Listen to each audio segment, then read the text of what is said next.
Welcome back. You are going to have cases where you have actually paid for something and part of the purchase will be for business, the other part will be personal. Regardless, you can handle this in Quicken. What you can do is you can split the transaction once you have it in your register. And to do that, what you're going to do, we're going to go to this transaction right at the top. And what we're going to do is to go to the gear icon. And then we're going to click this link that says split. And when we get to that transaction, we're going to actually split the transaction into the proportions according to what's for business and what's for the certain category that we want it to be in. So for example, this transaction for $84.78, we could say that half of that was for business and half of that is for personal. So we're going to leave this one category as shopping and clothing. We're just going to cut this in half now. So now we have $42.39 associated with a personal category. We're going to associate the second half of this to business. And we're going to associate this with the category that we think fits best.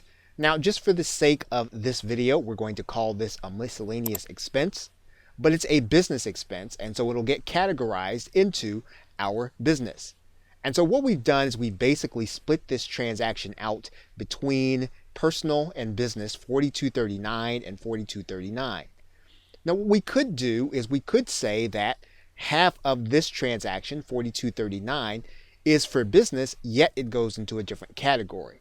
So if that's the case, what we're going to do is we're going to split this in half again. So now we have $21.19 as a miscellaneous expense. We're going to actually place this other half in office expenses. And so now we've split this out between your personal expense and two different expenses for business. And once we've done that, what we're going to do is we're going to then click OK. And once we've done that, what we're going to do is click the Save button. We're then going to be required to enter our transaction password. And then our transaction, which first started as just a personal account, has now been properly allotted into personal and two different business categories. Okay, so with that, thanks, and I will see you in another video.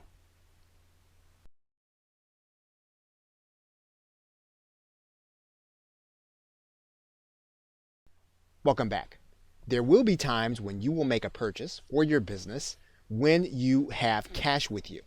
If that's the case, you want to use your cash on hand account to track this purchase and make it part of your business accounting. So when you do that, what you would do is you would write in the payee. You would write a memo as to what that payment was about. So you just don't want to write in the payee. You do want to put in here what you actually purchased and why it is for your business. As you would with any transaction, you're going to determine the category. And then it's actually a good idea to attach the receipt. And so what you do here is you click this Add an Attachment button. And you would get the receipt from something either that you scanned or a file that you created. Now, if you had the file sent to your email, you can actually add the file. If you had the file scanned, you can actually get the scanned copy. Either way, you are going to add the receipt to this transaction. Once you do that, you're going to export this document to wherever it is you are tracking your receipts. And then you're going to click Done. Once you do this, you're going to write in the amount that you spent. And then you'll click the Save button. And what you've done is you've entered a full accounting of something that you've actually purchased for the business, as well as you've prepared yourself for tax time with a receipt that matches the actual transaction. Okay, so with that, thanks, and I will see you in another video.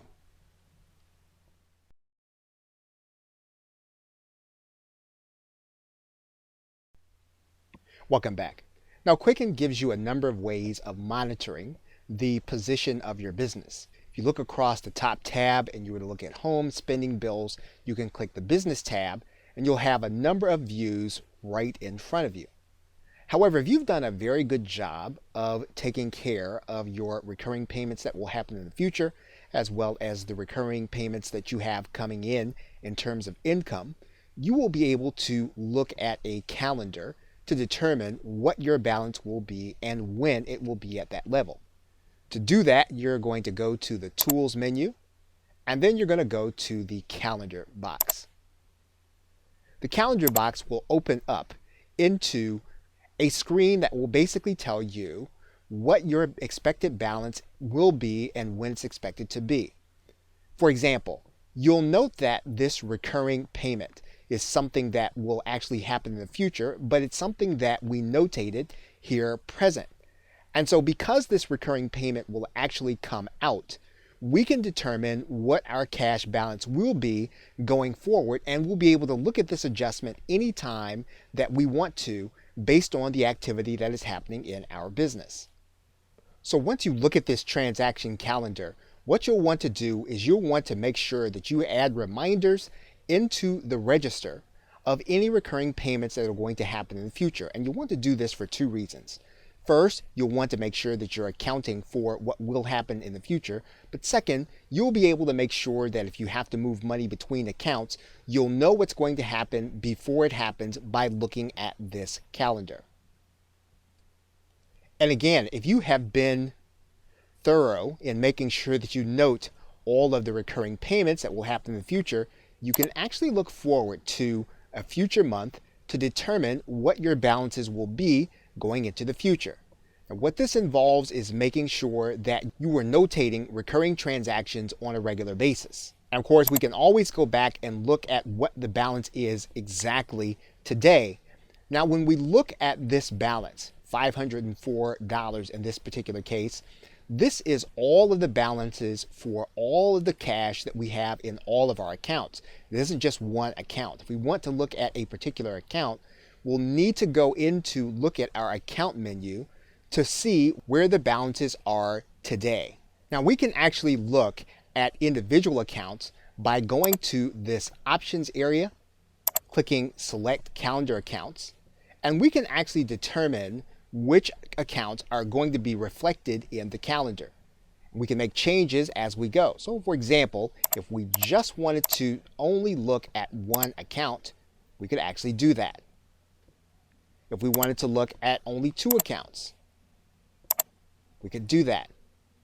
So in most cases, we'll look at all accounts, but we can actually look individually at the balance as expected in an account by making adjustments to these accounts in this calendar window. Okay, so with that, thanks, and I will see you in another video.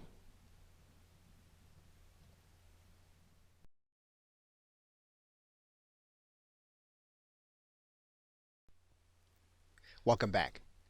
By putting in the transactions and placing them in the right categories when they happen, we are now then able to look at reports that will accurately reflect where the business is, and we'll be able to answer the question, is our business profitable? And to do that, Quicken will give us a very easy way of being able to tell by going to the Reports tab, going to the Business section, and then pulling up the traditional profit and loss statement. When we pull up this statement, you're going to get a year-to-date number. What you'll want to do is you'll first want to look at the month-to-date number. This will be where you are right now in the month. You'll be able to look to find out if the business is profitable. In fact, if you look at your expenses and your income and something looks as if there is something that you need to investigate further, what you can do is you can actually hover over this particular line. You can actually click in to see what the line item is. You can actually click in even further to determine where these transactions actually were, what account they came out of, and then you can actually see the individual transaction and where they actually came from. So this is a good way of being able to analyze your expenses as well as your income. It's also a good practice to look at the past month to date. So you can actually look at last month and you'll be able to tell and look at the previous 30 days to look to find out if you were profitable last month. And you can determine where your expenses are coming from by going to the line item, clicking in, and then you'll be able to actually click in even further by looking at these drop down menus. You'll be able to tell where your larger expenses were.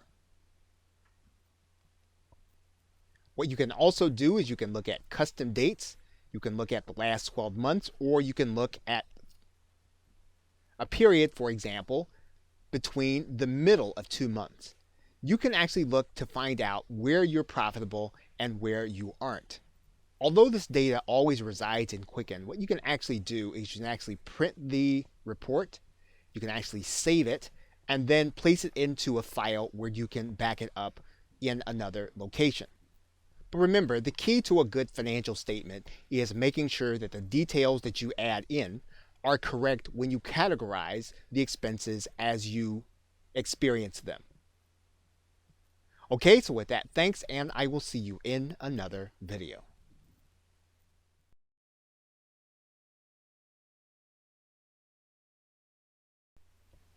Welcome back. Now, one of the things that will often happen is that you will be out and about with your mobile device, and if you have the Quicken app enabled, you can actually enter a transaction as well as capture the receipt when you are actually experiencing the event.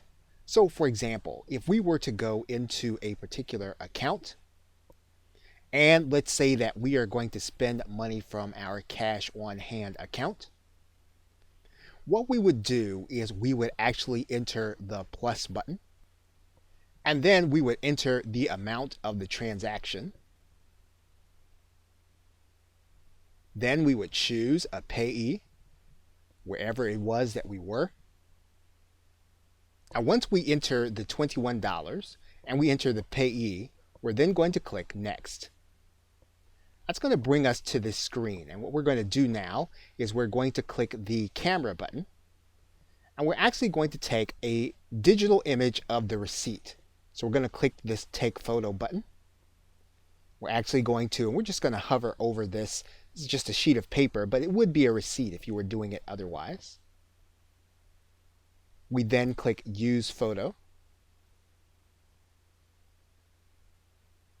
And it would then be part of our receipt. We would then click the Done button.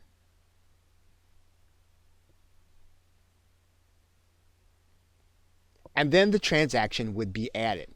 And you'll notice then that our balance has been reduced by $21. And when we actually open up our desktop application, we'll notice that when the sync takes place, we will then see this reduction in balance right on our desktop account. And what we would do inside of Quicken is we go and we just sync to our Quicken cloud and click Update. Once we do that, we would return to the cash on hand account, and we'll notice our $21 purchase with an attachment, which is our receipt. And you'll notice our receipt purchase. So what you'd be able to do is to track your expenses while you are away from your personal computer. Enter them into Quicken through your mobile device. Okay, so with that, thanks, and I will see you in another video.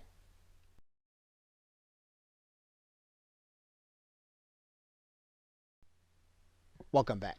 Now in this video, we're going to discuss how you can start tracking your business mileage using Quicken Home and Business. So if you go to the business section of Quicken, you will then see at the top right that there are certain business tools. And so if you pull this drop down menu, you'll see that there is a mileage tracker. You want to click that link. It's going to open up the vehicle mileage counter. And what you can do is you can actually track your mileage from any trip. Now, this mileage tracker does not exist on the mobile device. However, you can map the entire thing once you actually sit down at your computer. So every time that you take a trip, you'll want to make sure that you are marking in everything that you spent for your mileage as well as everything that you drove. Once you have all the information entered, you'll then click Enter Trip. Now there are other kinds of trips that you can track in Quicken. whether it's for charity, medical, your rental property, or any unreimbursed business. You will not be keeping track of your personal mileage. So every time you take a trip, you are going to want to write in the information and you're going to enter it into the log. And if you are a United States taxpayer and you are working with your business to deduct mileage, you will need to have this log available for the taxing authorities. Now, if you have a log that you've been keeping already, you'll want to go back and enter it manually in order to reflect your keeping your log then in Quicken. But once you do that on an ongoing basis, you want to come in every time that you've taken a trip and you'll want to enter this information into the program. Okay, so with that, thanks, and I will see you in another video.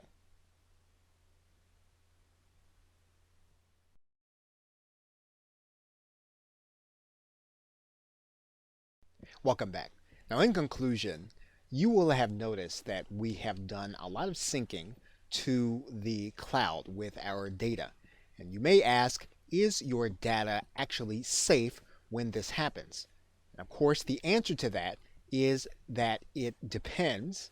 And if you were to side on the side of caution, you would say no. No data transfer is ever fully secure.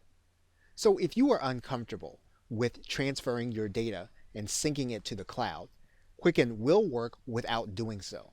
And in order to do that, what you'll need to do is you'll need to go to your one-step settings, and you'll need to go to this drop-down arrow, and then you'll need to go to the one-step update, and you'll need to then click all accounts. That will then bring you to your one-step settings, and what you'll need to do then is you can either take out your sync to the Quicken cloud, and then the program will actually work without the sync. What you can also do is you can manage the accounts that you are actually syncing. And so you can do this by clicking Manage Accounts to Sync.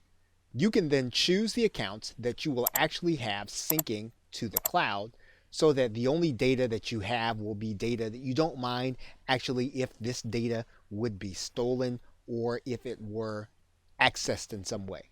What you'll need to do then is once you've done that, you'll need to click Update Accounts. Quicken will then give you a warning and then you will click OK. Now you could decide that you want to sync those accounts again to the cloud so that you can use your mobile device. What you would do is click Manage Accounts to Sync, and then you would recheck the boxes that you want the accounts to be synced again with your mobile device. You'd click Update Accounts.